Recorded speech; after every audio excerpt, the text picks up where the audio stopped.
Document retention is always a questionable area for employers, and particularly for I-9s with the penalties, as we've discussed. Really, what are the requirements for retention of these I-9 forms and any documentation? I would tell you, if I was, as an employer, and our firm's an employer just like anybody else, you want to have backup.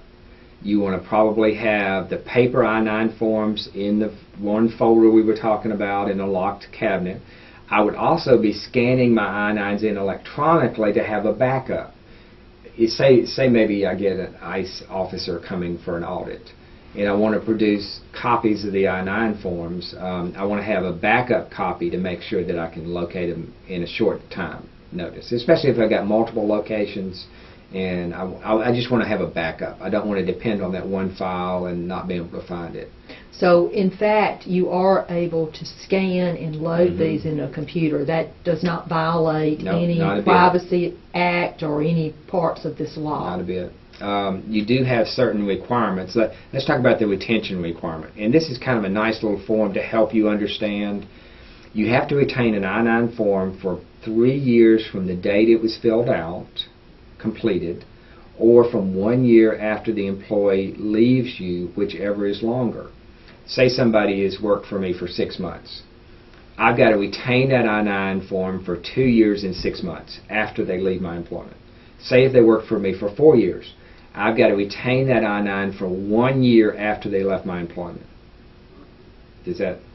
It makes sense, okay. But it's just more paperwork to keep up with. That's why this form would be very valuable. And what you need to do as an employer is set up a form retention, because you don't really want to keep I-9s that are 10, 15 years old. To the extent that maybe you made errors on those I-9s that weren't corrected and things like that, but you need to have an internal retention policy that complies with the statutory requirement. So you can retain them 3 different ways: paper retention, microfilm. I don't know many people doing that anymore, but microfilm retention, or electronic forms retention. You're able to set these forms up. Large employers, a lot of times they're setting these up as totally electronic documents. They're having employees come in and electronically sign in their blocks. They're having the employer section electronically sign. They're storing them totally electronically. So that's an option. Or you can do what we're talking about: paper fill them out, scan them in, and save them electronically. You've got to have ways to index them and retrieve them is the main issue. And you've got to make sure you've got backup. So if you're going to store them electronically, you want to have some other backup drives that you can retrieve those on.